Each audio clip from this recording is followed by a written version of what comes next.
এই মুহূর্তে দর্শক বন্ধুগণ, পাঞ্জাবে আপনারা জানেন যে বিরোধী রাজনৈতিক দল কংগ্রেস, ওপর দিকে শাসক দল হচ্ছে আম আদমি পার্টি। অরবিন্দ কেজরিওয়ালের বিধানসভার যারা বিধায়ক রয়েছেন তারা সরাসরি বিরোধী রাজনৈতিক দল কংগ্রেসের দিকে এগিয়ে আসতে পারে বলে এমনটাই সূত্র মারফত খবর। প্রায় 34 থেকে 32 জন বিধায়ক কংগ্রেসে সামিল হতে পারে এমনটাই সূত্র মারফত খবর। এই বিধায়কদের আগামী দিন কর্মসূচি কি হতে পারে?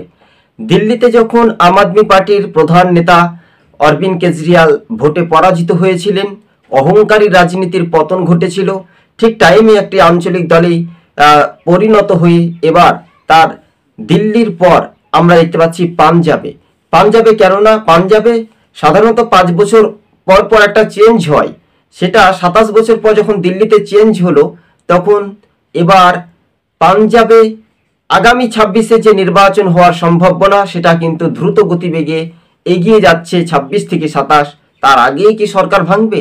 32 থেকে 34 জন বিধায়ক আপ পার্টির কংগ্রেসে যোগদান করতে পারে এমনটাই সূত্র মারফত খবর, যা রাহুল গান্ধী সঙ্গে যোগাযোগ রাখছে এবং পাঞ্জাবে যিনি প্রদেশ কংগ্রেস নেতৃত্ব প্রদেশ সভাপতিদের সঙ্গে যোগাযোগ রাখছে বলে এমনটাই সূত্র মারফত খবর।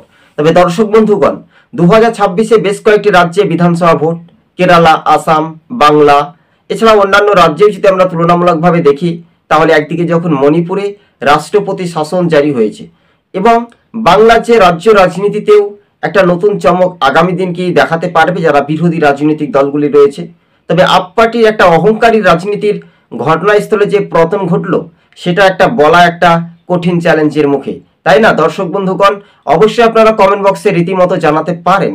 তবে পাঞ্জাবে এবার মেন ফ্যাক্টর হবে কংগ্রেস না আপ পার্টি না সরাসরি বিজেপি, এটাই নিয়ে একটা রাজনৈতিক যে সমীকরণ।